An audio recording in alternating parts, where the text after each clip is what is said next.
जी, अस्सलाम वालेकुम। मुझे बहुत सारे दोस्त जो हैं वो अप्रोच कर रहे थे कि जी नई CG 150 आ चुकी है, तो उसकी जो एक डिटेल्ड वीडियो है वो आप बनाएं। तो मैंने अवॉइड किया कि उसको, जो अब्दुल्ला की वीडियो है कुछ उससे ही लोगों को इन्फॉर्मेशन मिले। काफ़ी मिली, लेकिन फिर भी उन लोगों ने कहा कि जी आपकी वीडियो जो है एक थोड़ी डिफरेंट एंगल से होगी, तो बनाएं तो बहुत अच्छा। तो आज वो वीडियो शुरू करते हैं। मेरे इंट्रो की ज़रूरत है? अच्छा, मैं जाहिद मलिक मेरा नाम है, और पाकिस्तान बाइकर्स क्लब का फाउंडर हूँ। ये क्लब हमने 2007 में बनाया था। पाकिस्तान का सबसे पुराना बड़ा प्लेटफॉर्म है मोटरसाइकिलिस्ट के लिए। और मेरी अपनी जो है वो यूज़ सुजुकी GS 150 का काफ़ी रहा है। बिल्कुल स्टार्ट से लेके उसकी लॉन्च से 2006 से मेरे ख्याल 13 तक मैंने खरीदी, और मैंने 4 सुजुकी GS 150 जो हैं वो ली है। उसमें 3 जो हैं वो ब्रांड न्यू खरीदी थी, और एक जो थी वो थोड़ी चली हुई खरीदी थी। तो ये छोटा सा एक इंट्रो था। अब इसकी वीडियो या रिव्यू शुरू करते हैं। अच्छा, सबसे पहले तो ये बात की जाए कि ये GS के बाद GS सुजुकी की बाइक है। उन लोगों ने 150 कैटेगरी में उनकी 2 बाइक्स हो चुकी हैं, 1 to 5 में भी वो ले आए हैं। होंडा ने ऑलरेडी 150cc बाइक थी होंडा के पास, तो उन्होंने ये बाइक क्यों निकाली? मेरे ख्याल में कुछ तो उनकी जो टीम है, ऑफिशियल्स हैं, उनसे भी पता चला, और कुछ अंदाज़ा भी हो रहा है कि होंडा की जो 150 थी वो एक स्पेसिफिक क्लास है। वो यूथ के यूज़ की बाइक थी, यूथ की पसंद वाली बाइक थी। होंडा को 150cc कैटेगरी में वो लोगों को कवर करना था जो लोग 1 to 5 रख रहे हैं, रख चुके हैं, रखते थे, और वो अब बड़ी बाइक पे आना चाहते थे। वो जिस वक्त रोड पे देखते थे कि यार सुजुकी 150 वाला जा रहा है, CB 150 वाला जा रहा है, तो हमारे पास बड़ी बाइक होनी चाहिए। अब ये वो क्लास थी जिसकी रिक्वायरमेंट थी सिंपल बाइक, जिसकी रिक्वायरमेंट थी एक ऐसी बाइक जिसको कहीं पे भी पार्क कर दिया जाए और पीछे से डर ना लगा रहे। एक ऐसी बाइक जिसको कहीं पे भी ले जाया जाए तो ये ना डरो कि यार आगे से इसकी फ्रंट लाइट टूट गई तो बहुत खर्चा है, इसकी साइड का कवर टूट गया तो बहुत खर्चा है, इसकी पीछे लाइट की कॉलिंग टूट गई तो बहुत खर्चा है। और वो सारी चीज़ें अवॉइड करने वाले लोग कैसे कवर किए जाएं? वो 150 CB नहीं लेंगे, तो उसका फिर क्या इलाज था? हाँ, इसमें एक और पॉइंट आजकल जिस तरह टूरिंग पे लोगों का जोर है, जिस तरह लोग टूर्स करते हैं बाइक के ऊपर, CB 150 में वो भी एक क्लास है लोगों की जो उसके इंजन की पावर होने के बावजूद उसकी जो कॉस्मेटिक सर्जरी उस पर हुई हुई है, या इतनी जो चीज़ें लगी हुई हैं, जो वाकई एक लेटेस्ट बाइक या एक जदीद पाकिस्तान में as compared to other bikes होने का सबूत देती है, वो लोग अवॉइड करते हैं। बहुत सारे लोग अवॉइड करते हैं, बहुत सारे जाते भी हैं वहाँ पे, लेकिन अवॉइड भी करते हैं कि यार ये बाइक वहाँ पे हमें कोई प्रॉब्लम ना करे। तो इन सारी चीज़ों को, इन सारे कस्टमर्स को कवर करना ज़रूरी था। ये एक बहुत बड़ी तादाद है कस्टमर्स की जिनको ये वाली बाइक चाहिए थी, और उनके लिए होंडा ने ये सारा जो है रिसर्च वो प्लान किया। अब स्टार्ट करते हैं इसके डिज़ाइन से। तो पहले तो ये कि एक आपने बहुत सारी होंडा की बड़ी बाइक्स देखी होंगी जो 80 80s में, 80s के स्टार्ट और एंड तक भी आई हैं। उसमें होंडा की भी, सुजुकी, कवासाकी, यामाहा बड़े बड़े 4 सिलेंडर और बड़े इंजन वाली बाइक आती रही हैं, जिनका एक बड़ा सा फ्यूल टैंक और फिर पीछे सिंपल सी सीट, इंजन की विड्थ आपको नज़र आती थी। और उसी तरह एक जब आप बाहर लेके निकलते हैं तो उसका एक अपना वो जो इम्प्रेशन था बड़ा, वो सारा वो स्टाइल था।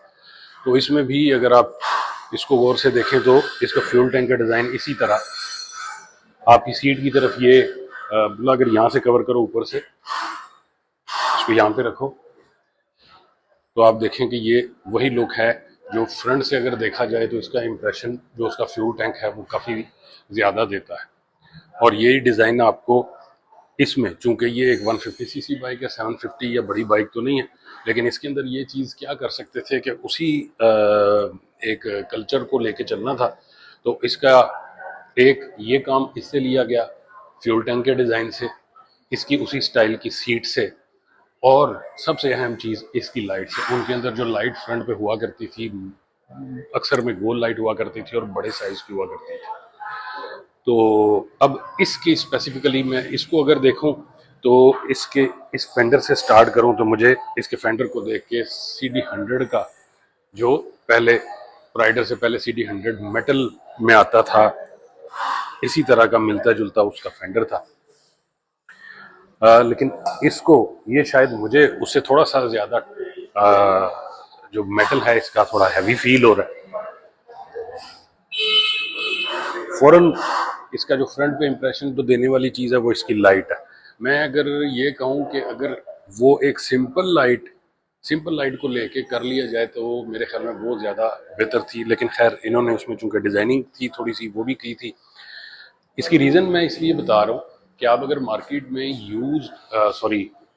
मार्केट में चले जाएं आफ्टर मार्केट पार्ट्स में और चाइना की आप लाइट्स देखें तो आपको राउंड में या स्क्वायर में इसी तरह की डिज़ाइनिंग वाली लाइट्स मिल जाती हैं। तो एक बड़े ब्रांड की एक बड़ी महंगी बाइक के अंदर एक चीज़ ऐसी जो आपको मार्केट से पेशबहाद शॉप्स पे से ज़्यादा डिज़ाइन या ऑप्शंस वाली मिल जाती हैं, वो फिर थोड़ी प्रॉब्लम क्रिएट करती है उस बंदे के लिए जिसने इतनी अमाउंट लगाई है। फिर उसके बाद इंडिकेटर जो हैं इसके उसी तरह जो दूसरा इसके CB सीरीज चल रही है उसी स्टाइल में, CB125 में ये ब्लैक है, इसमें ये किया गया कि उसको क्रोम का यूज़ क्योंकि इस बाइक में ज़्यादा है तो इसका इंडिकेटर के अलावा जितनी चीज़ है वो सारी क्रोम है। अब इसके मीटर पे आ जाएं तो मीटर जो ऑलरेडी होंडा में चल रहा है उसको यूज़ किया गया है। मेरे ख्याल में थोड़ा सा इसको क्लासी स्टाइल में होना चाहिए था, थोड़ा सा डिफरेंट वो अगर डालते तो ये बाइक की रिदम में आ जाता। बाइक की रिदम में ये लाइट, ये फेंडर, ये सब कुछ है, लेकिन मैं अगर आप कहूँ तो मेरे ख्याल में अगर इसके अंदर वो इंडिकेटर जो CD100 में क्रोम में ही आते थे लेकिन राउंड शेप में थे वो शायद ज़्यादा अच्छे लगते, और मीटर अगर थोड़ा क्लासी स्टाइल में होता तो वो शायद ज़्यादा अच्छा लगता। अब आप इसकी सीट पे अगर आ जाएं तो मैं इस पे ये भी CG150 ही है बैठता हूँ तो सीट इजी है, और इसमें जो चीज़ एक हमें CB150 में थी कि लोग कहते थे कि जी हमें अपनी टैंकी पे जो बच्चों को बिठाने वाला मामला था वो मसला होता था, तो वो जैसे मैंने पहले बताया कि वो रिसर्च का सारा हिस्सा था, ये सारी चीज़ें कवर करनी थी, तो इसमें अब वो मसले नहीं है। सीट भी उसी तरह एक सिंपल डिज़ाइन है, फिर उसके बाद आगे फ्यूल टैंक में भी उसी तरह होंडा 125 जो CG थी वो इस स्टाइल को लेके आगे चलाया गया और आपकी ज़रूरत उन लोगों की पूरी होती है।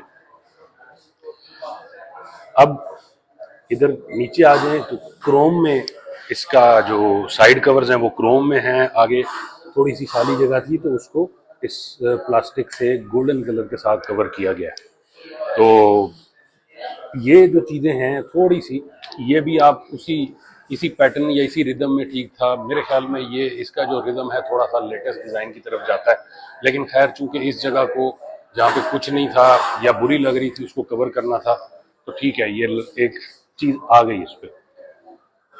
अब पीछे चलें तो अब्दुल्ला थोड़ा इसके ऊपर करो।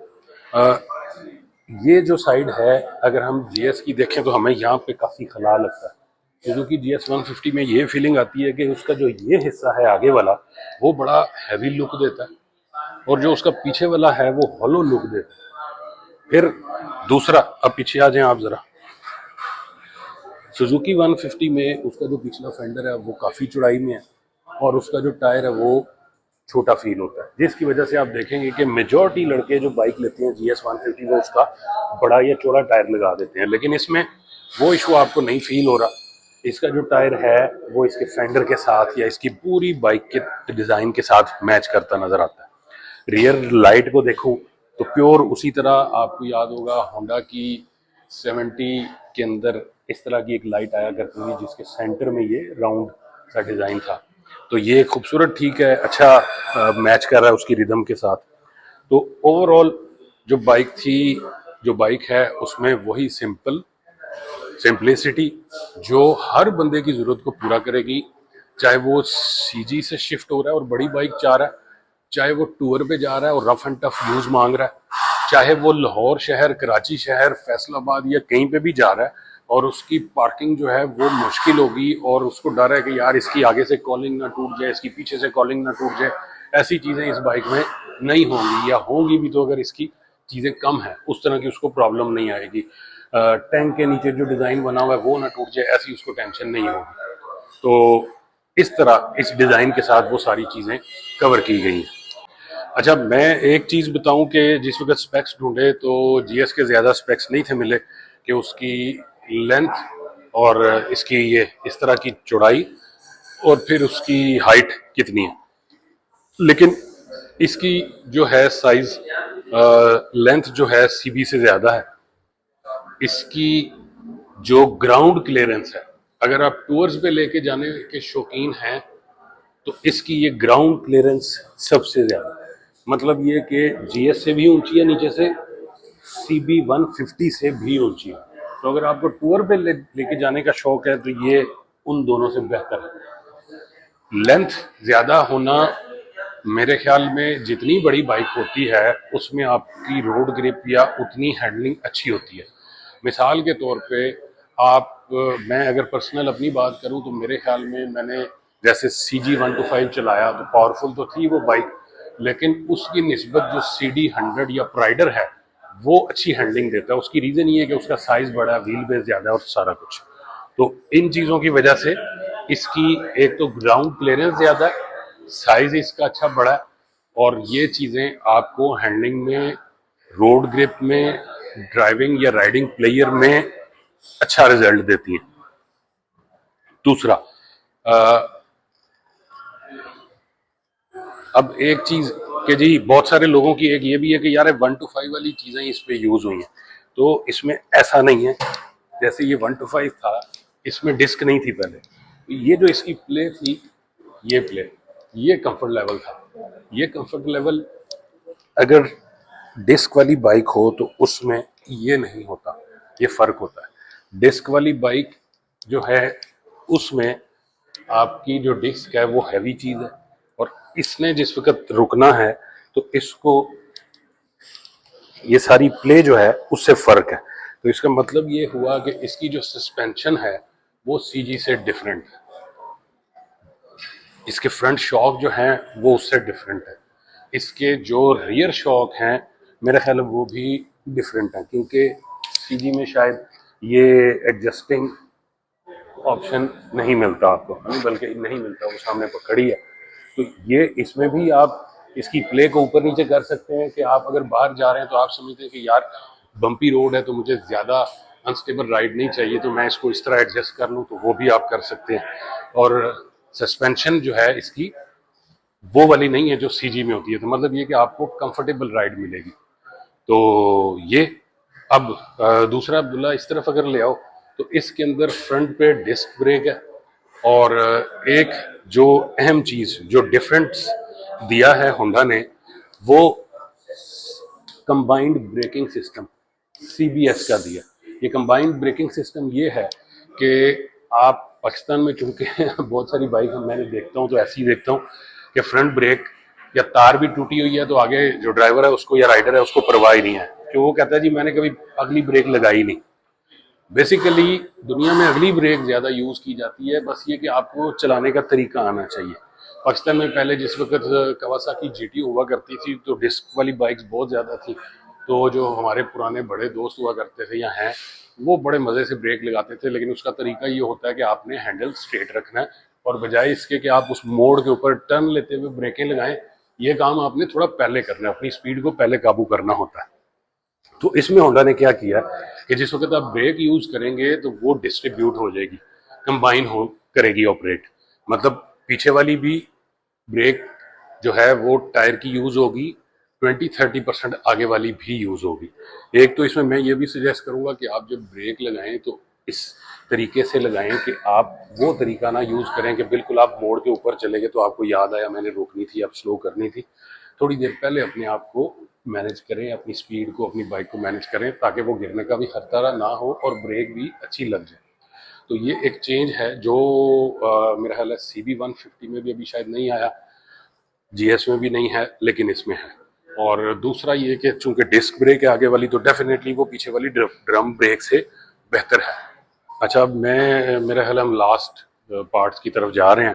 तो अब इंजन आ गया इसका। इसका जो इंजन है ये वही इंजन है जो CB150 में आ रहा है।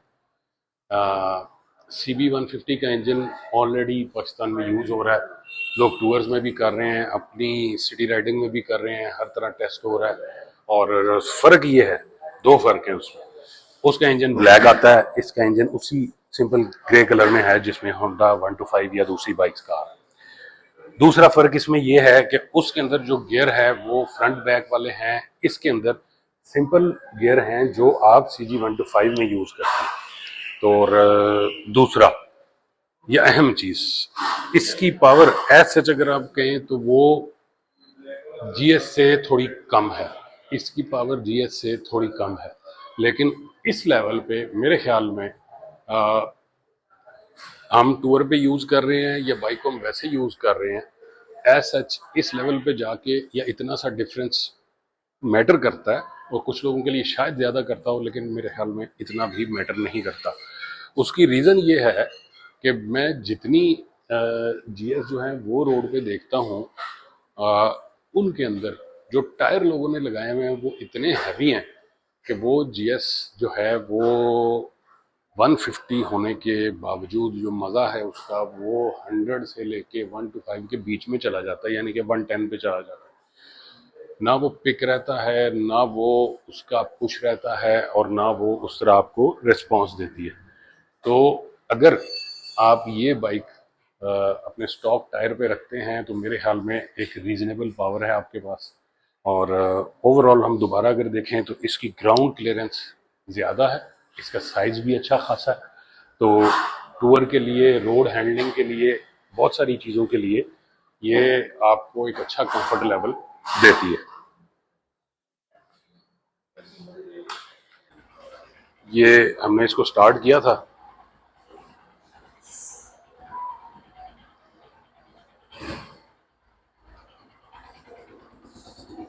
अच्छा अब मैं बहुत सारे लोग डेफिनेटली हम जो ये वीडियो में आवाज़ आ रही है आपको, जो ओरिजिनल इसकी आवाज़ है उससे वो रिजल्ट आपको वीडियो में नहीं मिलेगा। तो मुझे अगर आप ये कहें कि एग्जैक्टली ये 125 वाली आवाज़ है या कह लें कि ये CB150 की तरह कम हो गई है, तो शायद ऐसा नहीं है। मुझे ये आवाज़ जो है वो तकरीबन दोनों के इतने लेवल पर, मैं इसको ज़्यादा नहीं करूँगा क्योंकि एक तो बाइक ठंडी थी और दूसरा नई बाइक है, लेकिन ये आवाज़ का जो लेवल है मुझे ये थोड़ा सा CB से थोड़ा सा ज़्यादा एडजस्ट हुआ अपनी डिज़ाइन की वजह से, साइलेंसर की वजह से फील हो रहा है। और इस बाइक के लिहाज से, बाइक के डिज़ाइन के लिहाज से ये आवाज़ डिसेंट लुक दे रही है या डिसेंट मैच पड़ रहा है। एक रिदम जो है वो इस बाइक के साथ वो अच्छा चल रहा है।